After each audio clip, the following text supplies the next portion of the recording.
Hello everyone, welcome to Telangana Exam Center. I hope that you are doing well and preparing very consistently and putting lot of your hard work to crack the assistant environment engineer post. Very important. This is before going into the discussion. Lot of students are asking me, they are putting me messages and through mails they are communicating me that they just wanted to have a clarity with regard to various conventions and how we have to categorize. So basically they're asking about biodiversity, okay, and environment. Okay, these two important areas have got lot of conventions.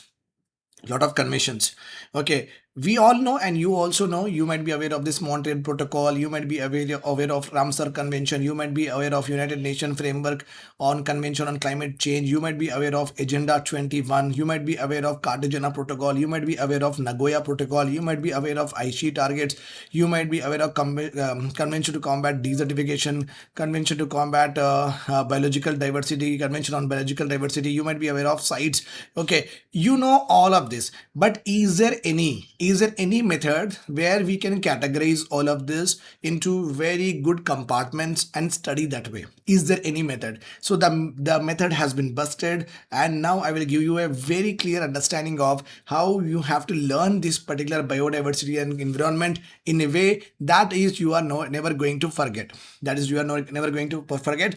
Those students who are watching me, this is a big news for all of you. Batch 1 and batch 2 admissions are already over. We are now in the batch 3 and batch 4. In the morning you are having the timings of the class 7 to 9 a.m. okay, which is all live classes, and evening 8:30 to 10 p.m., which is again what, live classes only. If you want recording, that recording will be provided to you. That's not a problem, but I suggest that, okay, you study with the group, WhatsApp group that I will be adding. You study with all of them, try to write the test, try to interact with everyone, try to do the homework that I will give, okay, like wetland mapping, like biosphere mapping, and try to read the current affairs that I'm sending in the group. That is more important. A consistent, okay, a well focused, well organized strategy is very important to crack the examination of what, assistant engineer, okay, environment engineer. I hope that you are also started, okay, filling your form. Don't waste the opportunity. Every word whatever you're learning will count.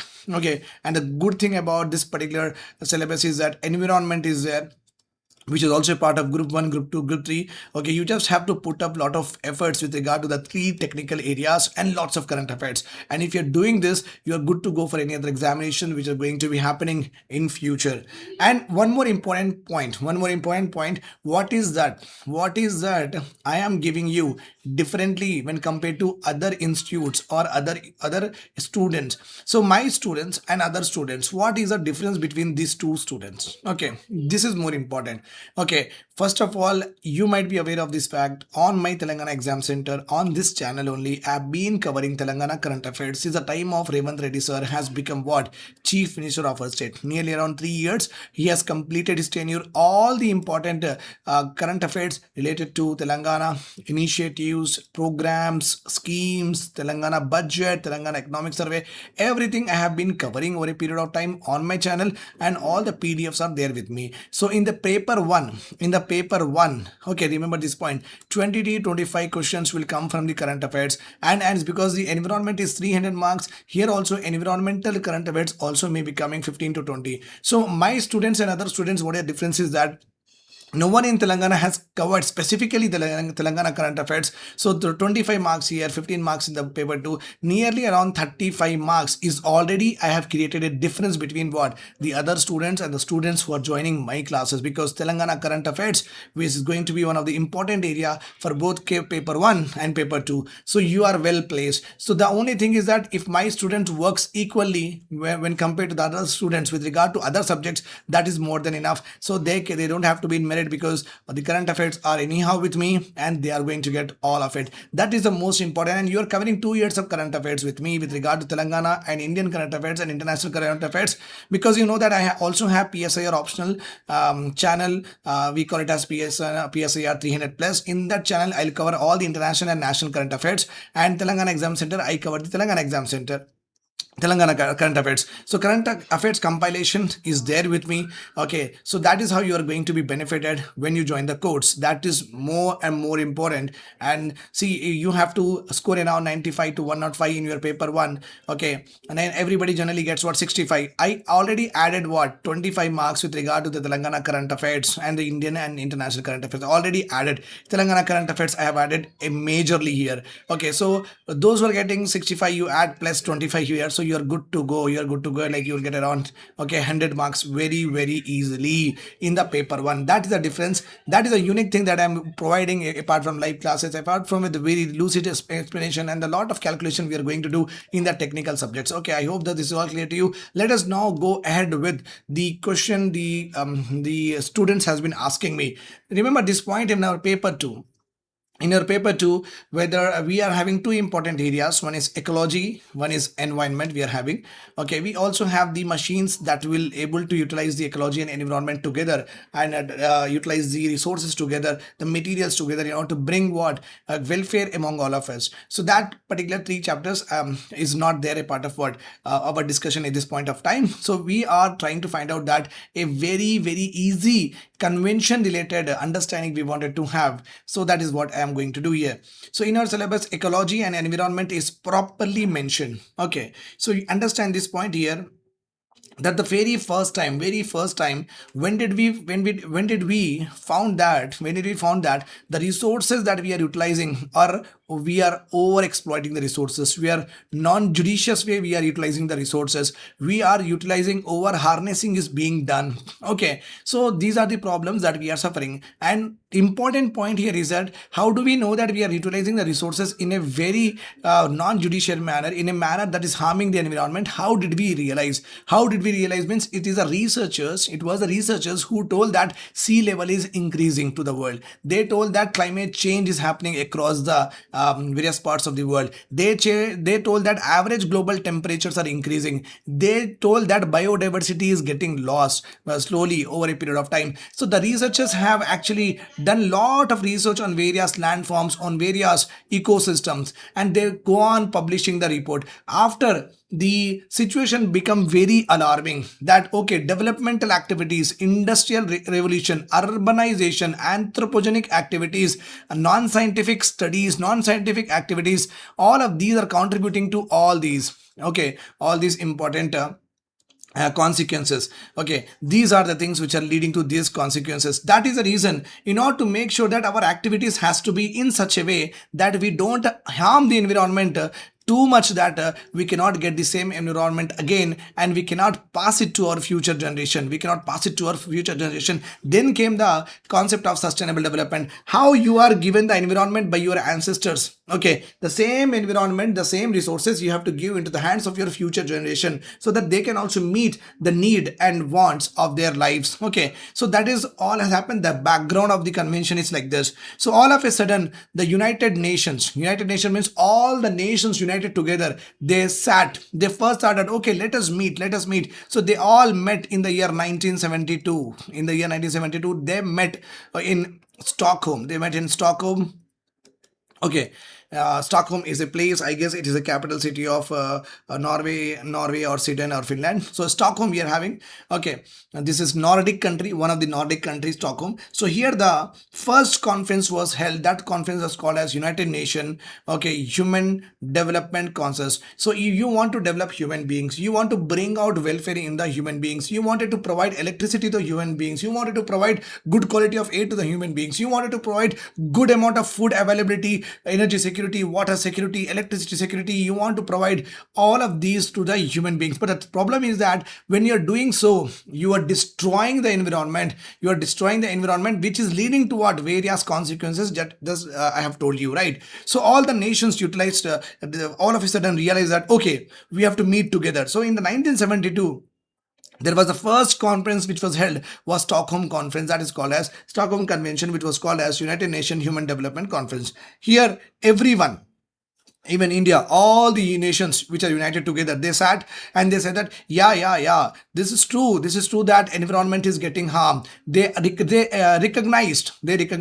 and they acknowledge that yes, because of various anthropogenic activities, what is happening is environment is deteriorating over a period of time. They understood that biodiversity we are losing. They understood that global warming is happening. They understood that climate change is also happening over a period of time. So this is the convention where it was properly acknowledged by all the nations that yes, this is happening to our mother earth. What can we do now? What can we do now? So then they thought that okay, let us meet in 1992. Let us meet in 1992. Here all the gimmicks will start. I'll tell you one by one. So let us write here 1992. Okay, so this is the year where we are having the first conference with regard to human development, with regard to what protection of environment resources, with regard to judicious use of environment resources, all that they wanted to talk about it, prevention of global warming, okay, prevention of climate change extremities, etc., so and so forth. So in the year 1992,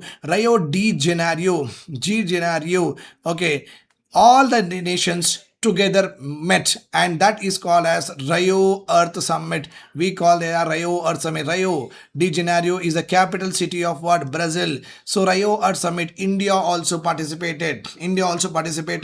Okay, in that 1992 summit, three important conventions, very important thing I'm going to write, please concentrate. Three important conventions came out. First, everyone agreed that okay, let us do something with regard to what climate change. Then they got a convention, that United Nations framework for the convention on climate change, they have agreed. Then they got convention to protect what? Biological diversity, that was agreed. Then Cafe Coffee Day, not Cafe Coffee Day, it is Convention to Combat Desertification. Convention to Combat Desertification. Remember this point here. Okay, now United Nations Framework of Convention on Climate Change, or United Nations Convention on Framework, whatever you say, UNFCCC generally we say. Okay, what is the meaning of climate change? See, I am in Hyderabad. The normal temperatures that Hyderabad experiences around what? 22 to 24 degrees centigrade since the time when I have been born here. Now what I am seeing, the minimum temperature are 27 degrees centigrade, and in the summer the maximum temperature we used to have at that time, like 20 years back, 32 to 35. Now it is going what? 40 degrees centigrade. Now it is going what? 40 degrees centigrade. Remember this point. Okay, now what is happening? Because of the increased temperature, evaporation, okay, water unavailability, all that is happening, plants are shedding their leaves, there is no cool breeze in my environment. Okay, very discomfort we are having with regard to the heat. Okay, the natural ecosystem, what is there around us? Natural ecosystem is nothing but, okay, plants are less, carbon dioxide absorption is less. Carbon dioxide has got what? The capacity to absorb heat, because plants are not there, they are shedding the leaf. Why? Because the climate change happened, the average temperature increase in Hyderabad. That is the reason what happened, CO2 absorption have decreased, and most of the CO2 is there here.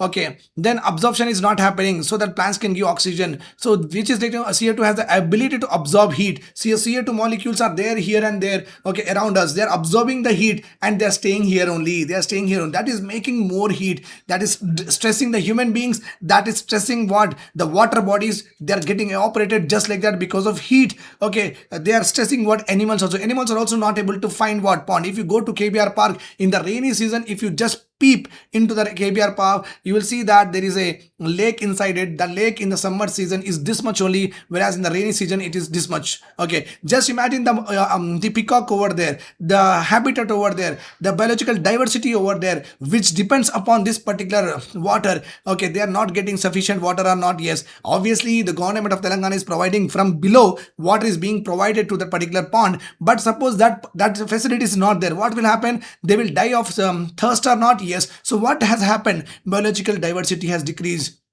So that is what the climate change and global warming will bring. It will impact all the biological activities, okay, whether they are animals, whether they are plants, whether they are what? Human beings. Okay, so in the United Nations Framework of Convention on Climate Change, they first got what Agenda 21. What is the agenda for 21st century? Means by this end of the century, what is our agenda? Agenda is very simple. Okay, the refrigerators will, the ACs will release chlorofluorocarbons. We have to decrease this. The agenda is very simple. Okay, we have to cut down the use of what? Fossil fuels, because fossil fuels emit carbon dioxide. That's the reason we have to move towards what? Energy transition, like electric vehicles, etc. So and so forth. So what is the agenda? Agenda 21st belongs to what? United Nations Framework of Convention on Climate Change. Remember this point. Okay, and you also are aware of this fact. In this particular convention, okay, you also have what we also have national, okay, India's national plan on convention of climate change. We also have a similar convention, and in that, under this, nearly about 11 to 13 missions has been launched by the government of India. Remember this point, that I will discuss very much detail, that in every convention, what are the government of India steps, what are the government of Telangana steps. I will be discussing each and everything. Okay, so that Agenda 21 belongs to what? Climate change convention. Now when we come across biological diversity, here you are having Cartagena Protocol. Here you are having Nagoya Protocol. Here you are having what? Aichi targets. Here you are having what? Aichi targets. Remember this point here. Here Agenda 21 will come. Okay, here Cartagena Protocol, Nagoya Protocol, Aichi targets. Remember this point. And if you come across little bit more, if you are studying, okay, so climate change is happening because of our global warming. Okay, because of what? Global warming. In order to be global warming happening because of what? CO2. Okay, the ozone, because of ozone is destroying our stratosphere layer. That's the reason we are actually having another protocol, that is Montreal Protocol is there here. Montreal Protocol is a part of what? Global warming, reducing the global warming. Remember this point. And if you come across convention of biological diversity, here one important diversity, biological diversity is there, not exactly here. Okay, here, okay, biological diversity, we are having what? Sites is there. Sites, this is another important convention of international trade for the endangered species. We are having IUCN will come here. Remember, it will not come here, it will come here. Remember this point here. And convention to combat desertification. Desertification is nothing but when a productive land becomes what? Unproductive, means it is no more productive, then that particular process is called as what? Desertification. It happens because land degradation is happening. What is the meaning of land degradation? In 2021, okay, 1 acre you are having 10 tons of tomato. 2022, 1 acre you are having, okay, then you can say that either 100 kg you write, okay, 80 kg you got. 2023, okay, you got, instead of 80 kg before, you got 60 kg, the same 1 acre. 2026, the same 1 acre you got 50. So land, number one grade land became what? Slowly unproductive. It became what? Productivity is decreasing. One day will come, the productive land become unproductive. That particular phenomena is called as what? Desertification. When a productive land become unproductive, then it is called as what? Desertification. Remember this point. Okay, so for that purpose, government of India has got what? Land reclamation. Okay, then we have got ICRISAT also. Then we have got water efficiency. Water efficiency subsidies are given in the form of drip and sprinkler systems. Okay, we are at water Raitu Kendras are there. Knowledge is being given. Okay, so that faulty agriculture practices need to be stopped. Okay, EIA, Environment Impact Assessment. This kind of process also started by the government of India and also by the state governments also, right? Getting my point here. So UNFCCC, this convention came out after the 1992 riots and made CBD, Convention to Combat Biological Diversity, CCD. So under UNFCCC Agenda 21. Okay, then one more important point here, that okay, in the year 1990 in UNFCCC, very important is Kyoto Protocol came. Remember this point. Kyoto Protocol came. Then Copenhagen Protocol. Every year November, Okay, they meet, and then we are having what Paris summit happen. Paris summit, very very important. Then we got what Glasgow summit. Glasgow summit of 2021, where we have given what 5 promises we have made to the world that we are going to have. In Paris summit only, intended nationally determined contribution came into being. Intended nationally determined contribution came into being. Kyoto Protocol limits the developed nation that they have to do this much. Common but differentiated responsibility came into being. What? Kyoto Protocol, Copenhagen, Doha summit, Paris summit. Okay, INDEC, intended nationally determined contribution. And under UNFCCC only, we have got Millennium Development Goals. We have got Sustainable Development Goals. Millennium Development Goals from the 1990 to 2015. We have Sustainable Development Goals 2015 to 2030. Sustainable Development Goals are nowadays running. Okay, which is like 17 goals are there. So 170 minus 1. So 169 targets are there. So 17 goals, 179 targets. This is a complete understanding of what? Conventions related to protection of what? Environment and ecology. Environment and ecology. I hope this is all very clear to you. Take a screenshot, write, do fair in your books, and in every Cartagena, what India is doing, Nagoya, what India is doing, bring out all the schemes, all the important initiative in each and every aspect. Then you are done with the chapter number 9 or 10. I guess you are done with this biodiversity completely. You are done and you are good to go. You are good to go. Convention to combat, here only you will get what? Solid waste management rules. You will get here only. You will get here only. What I say that Air Pollution Act, Water Contamination Act, nuclear waste, all that, hazardous waste, all of these also belongs to this particular. Anything related to environment will come here. Anything related to biological organism, plant and animal come here. Anything related to what? Land degradation will come here. Okay, soil health card is one of the important initiatives taken by the government of India in order to make sure that the land should not transit into what? Desertification. I hope at this point of time, I have given you a very clear picture that in UNFCCC, what actually comes. This is complete area about UNFCCC, then Convention to Combat Biological Diversity, then Convention to Combat Desertification. So this chart you should never forget. If you're having doubts, do ask me in the comment section. I will be more happy to write in a fair, and you can join my classes. Obviously, all of this, okay, I'll be discussing in very slow, very dictation also I'm giving to all the students because we have a lot of time. Okay, no need to worry about it. And if you don't study this way, what will happen is you are like what convention you are studying, no one knows about it. What convention, and you can also have what here UNFCCC UNCLOS is also there. Okay, recently United Nations Convention on High Seas also came, which also become a part of what this climate change convention only. Many are there in that. I have given you the major, okay, 99% I have given you. 1% the latest conventions can be added here and there. That's not a problem. And one more important, desertification. I forgot to tell you here, the most important convention with regard to desertification is what? Ramsar Convention. How can we forget it? It tried to protect what? Wetlands we are protecting. If you protect wetlands, you will protect what? Biological diversity also. Then wetland mapping, biosphere mapping, all that mapping we are going to do in our classes. Riverside biosphere reserves, riverside wetlands, all of these also we are going to do. I hope this is all clear to you. If you have any doubts, please ask me in the comment section, and also do call to me the number given below so that I'll give you the details about the course. Okay, thank you so much. Have a nice day. Do follow and share.